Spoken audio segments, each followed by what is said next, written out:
Now that we've discussed the emergence of Frankish power in the West in the post-Roman or medieval period, let's fill in two institutions that are essential for understanding the history and culture of the Western Middle Ages. And these two are the Papacy and monasticism. But let me start this video with the Papacy, and I'll discuss monasticism in another video. So the term bishop, episkopos in Greek, originally means overseer, and this position is mentioned in the New Testament.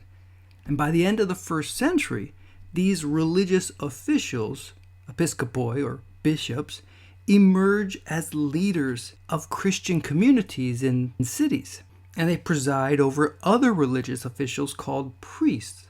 And so you have at the top of a city, imagine there's the bishop, and then there are the priests serving in the various churches, and the bishop is in charge of the whole community. And as we've seen, the most powerful bishops, the most influential of all, became known as patriarchs.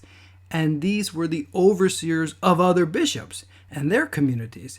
And with four of these great patriarchates being in the Eastern Mediterranean, as you see here, and only one of them in the Latin-speaking West.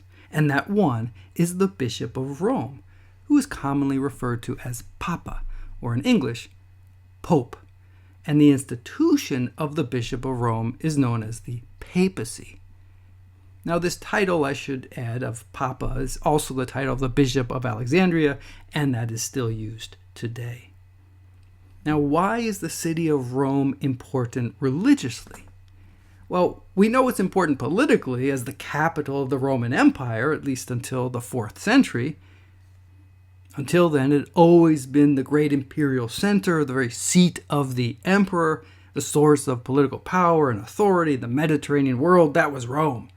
But it was this source of power that executed Jesus and persecuted Christians until Constantine in the 4th century. So why is it important religiously? Well, for two reasons. The first is that Rome is the site of an early Christian community, and these were originally Greek speakers. In fact, Latin will not become the language of the Christian community in Rome until the 3rd century. And among these early Christians were the apostles Peter and Paul, both of whom were martyred in Rome, and their sites of martyrdom are still venerated. So there's the tomb of Peter, which is located under the altar of the massive St. Peter's Basilica. And then there is the shrine of St. Paul, which is under the altar of the massive St. Paul outside the walls in Rome. And so the city was witness to the life, ministry, and death of these two most prominent figures in the Christian scriptures and in the early life of the church. And so Rome becomes a pilgrimage site as Christians wanted to visit the tombs of Peter on Vatican Hill or of Paul outside the walls, among still other Christian sites in the city. And the early church attributed priority of importance to Peter among the apostles. In the Gospel of Matthew, Jesus declared that you are Peter, and upon this rock I will build my church, and the gates of hell shall not prevail against it. And I will give you the keys of the kingdom of heaven, and whatsoever you bind on earth shall be bound in heaven, and whatsoever you loose on earth shall be loosed in heaven. And so in art, you'll always see Peter depicted with a key. That's a symbol of the power that Peter was given. And Jesus appears to Peter after the resurrection in the Gospel of John and counsels him 3 times to feed my sheep. That is, Peter, you are going to be the shepherd of the church. That's, again, how the early church interpreted these passages. And of course, in the New Testament, we have 2 letters written by Peter, or rather said to be. I simply want to make the point of Peter's prominence in the Christian scriptures and in the early Christian tradition. And the early church views Peter as the first overseer, the first episkopos, the first bishop of Rome. And by the end of the 1st century, we see a bishop of Rome named Clement who writes a letter to a Christian community in Greece to the city of Corinth, and there had been a conflict in that city, and we see Clement, the Bishop of Rome, writing to provide guidance to solve this, to resolve the conflict and restore order. Again, the point I'm making here is very early we see the Bishop of Rome intervening, expressing opinions, and asserting the importance of this see in guiding the church. In the 2nd century, we see a Bishop of Rome advocating about the proper way to calculate the annual date of Easter. And Easter is not celebrated on the same day like December 25th is Christmas, and every December 25th you can plan on it. That's not the case for Easter. Easter is going to change each year, and it took the early church many centuries to work this out. The relationship of the solar calendar and the relationship of the Jewish feast of Passover. But here we see the Bishop of Rome weighing in on the controversy and asserting, in fact, the correct way to do it. Now, in the late 2nd century, there are many disputes over Christian theology, many challenges. And we have a bishop and theologian in Gaul named Irenaeus of Lyon. And he argues that the theology of those churches who could trace their line back to the apostles, back to Jesus, that is, were the ones to follow, because they have apostolic succession. That is, there's Jesus, there's apostles, the apostles then appoint various leaders, the leaders then appoint other leaders, but you can trace it all the way back to the apostles. And Irenaeus points to Rome as the model. Jesus to Peter, and Peter to the present Bishop of Rome. It has apostolic succession, and therefore it has correct theology. So we see the Bishop of Rome, this position very well established by the time of the imperial persecutions of the 3rd century, in which several bishops of Rome are martyred. Now, as you remember, that period comes to an end with Constantine, and that meant the Bishop of Rome was then in a position to benefit directly from imperial patronage. And Constantine provided the bishop with the cathedrals of Rome, that is St. John Lateran, the Santa Croce, and St. Sebastian, and the First Church of St. Peter. And it's also in the 4th century that the Bishop of Rome becomes the court of appeal for bishops in the West. So it's the highest ecclesiastical court now. And that wasn't done by Constantine. Bishops made that decision. And it's also in the 4th century that a Bishop of Rome, this is Pope Damasus, he launched this project to translate the Bible from Greek and Hebrew into Latin, into an authoritative text. And this is done by Jerome, and Pope Damasus is the pope that commissioned Jerome to do it. And this translation, called the Vulgate, is the translation that the church would use unto the 20th century. Now, Damasus is also the first pope to refer to Rome as the Apostolic See, and see means seat or bishopric. But he does this in reaction to the Council of Constantinople in 381, which began to promote the importance of Constantinople over other bishops. And so you see the Pope reminding everyone, oh, by the way, this see or this bishopric was founded by the apostles. And in the years following, Rome even asserted its right to judge Constantinople. And we see appeals from the East to Rome. When people in the East felt aggrieved with the Bishop of Constantinople, they would turn to Rome for help. Now, when the imperial center of power shifted away from the city of Rome, and emperors resided in Milan and Ravenna in northern Italy, this allowed the Bishop of Rome to increase in prominence in the city. For example, in the 5th century, when Attila, leader of the Huns, had invaded Italy, it was the Bishop of Rome who met him, and not the emperor in the West. And it was not the emperor who was cowering behind the walls of Ravenna. Pope Leo I moved north to confront Attila, and Attila withdrew, as I discussed earlier in our course. And in the 5th century disputes that raged in the Christian world over theology, over the natures of Christ, and that's called Christology, over the relationship between Jesus' divine and human natures, Pope Leo announced loudly and clearly the position of Rome, and it was in fact the position that would be adopted at the Fourth Ecumenical Council in 451. And his document is known as the Tome of Leo. Now, according to Pope Leo, Peter spoke through the Bishop of Rome, and the Pope was the head of the whole of the universal church. But by the time Leo died, Roman power in the West had collapsed, and the bishops of Rome had to now experience life under the Germans, who held a heretical theology that did not agree with Rome or with the people of the West. So the Bishop of Rome was under the king of the Ostrogoths, as you see on this map. And you remember Theodoric was the great king. He was a non-Catholic Christian.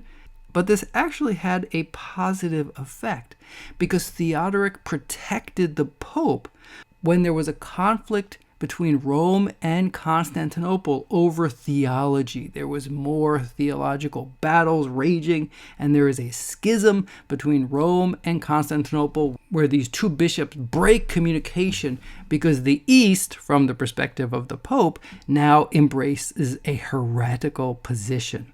The Pope opposed this, but the emperor could do nothing about it because Theodoric protected the Pope. And so it was in this specific context that a bishop of Rome named Gelasius wrote to the emperor in Constantinople, and he asserted, "There are two powers, august emperor, by which this world is chiefly ruled, namely the sacred authority of the priests and the royal power. Of these, the responsibility of the priests is more weighty. You are also aware, dear son," he writes to the emperor, "that while you are permitted honorably to rule over humankind, yet in things divine you bow your head humbly. You should be subordinate rather than superior to the religious order. And that in these matters you depend on their judgment," that is the judgment of priests. That is, there are two powers, he says, and the priestly role is superior to the royal one because the king must bow down to the priest for his own salvation. So the emperor is extremely frustrated by this, the unwillingness of the Bishop of Rome to conform to what he and his patriarch wants, and he writes a letter back, writing to Gelasius' successor named Hormisdas, and he says, "You may thwart me, reverend sir, you may insult me, but you may not command me." So how is this possible? It's possible because the emperor cannot touch the Bishop of Rome because he's protected by the powerful king of the Ostrogoths, Theodoric. Now, when Justinian comes to power in the 6th century, Justinian agrees with the Bishop of Rome, and he gets his uncle to end the schism and unite Constantinople and Rome theologically, to unite East and West again. And you remember that this union is a harbinger of future conquest. And this made the Germanic king of Italy very uncomfortable, quite nervous. And remember, that's why it'll lead to the arrest and death of a pope and the execution of Boethius, which I discussed earlier in our course. And Justinian, of course, conquers Italy and North Africa and Spain, as we've seen before. And now that we have an emperor directly ruling, Justinian in his lifetime will make and unmake popes according to his will. But as we saw, the imperial will fade in the course of the 6th and 7th centuries. And while there may be a Byzantine governor in Ravenna, the Bishop of Rome is left to take care of the city of Rome. And these bishops are in a challenging situation because of the arrival of the Lombards, these Germans who now assert power over much of Italy. And Constantinople and Ravenna offers little to no support. And so this is the situation in the year 600 when Gregory I becomes pope, when Gregory I is pope. And he's one of two popes given this title of the Great. The other is Leo I that we saw earlier in the 5th century. But Gregory operates very differently from his papal predecessor. Now, Gregory's from a senatorial family. He's born in 540, and he's raised in the turmoil of the war that raged between the Goths and Justinian's armies. And then he serves in the government in the city of Rome for a time, and that gave him administrative experience and the practical realities of how to provide for the needs of the people. But he left secular life, withdrawing from politics to become a monk. But he was too useful for the Bishop of Rome, and he's summoned back to become the Pope's ambassador to Constantinople. And he does that for 6 years, and then he returns back to Rome, and he desperately wants to become a monk again. But when the Bishop of Rome died, Gregory was elected as his successor. And he will serve as Pope for 14 years. And he's remembered as the Great for his accomplishments. So what did he do? Well, he's the first Pope who had been a monk. So we see a new phenomenon here. Now, Gregory opposed the title taken by the Patriarch of Constantinople, who began to call himself ecumenical, meaning universal patriarch, which, by the way, is the title still used by the Patriarch of Constantinople in Istanbul today. Gregory, in response, took the title servant of the servants of God. Now, Gregory is also responsible for missionary efforts among Germanic peoples, and he sends a missionary team of monks to the Angles and the Saxons, who were pagan and had taken over Britain. And this is part of the re-Christianization of the land that became known as England after the Angles of the Angles and Saxons. Now, this is a very successful missionary endeavor, and monks from Britain would then become missionaries for continental Europe, and one of those monks is named Boniface, and I mentioned him in another video. Now, Gregory was also dedicated to pastoral guidance. He was the leader of the city of Rome, and there's no imperial official to help, so he has to find a way to feed and to protect the people of Rome. And to do so, he wrote widely. We have more than 800 letters written by Pope Gregory, and you can see his personality. You can see him working for the resolution of problems, seeking food for the people, seeking a means to protect the city from the Lombards. All of this is in the letters. He also wrote a biblical commentary. He wrote a book of pastoral care, that is, how the clergy should serve the people. And this is a very popular text in the medieval period, and also something that's particularly rare. It's one of the few texts that is ever translated from Latin into Greek, which is done in the 6th century. That's extremely rare indeed. But lastly, he wanted people in his own day and place to recognize the holiness that's all around them. That holiness was not something from the past or something far away in the deserts of Egypt or the biblical past.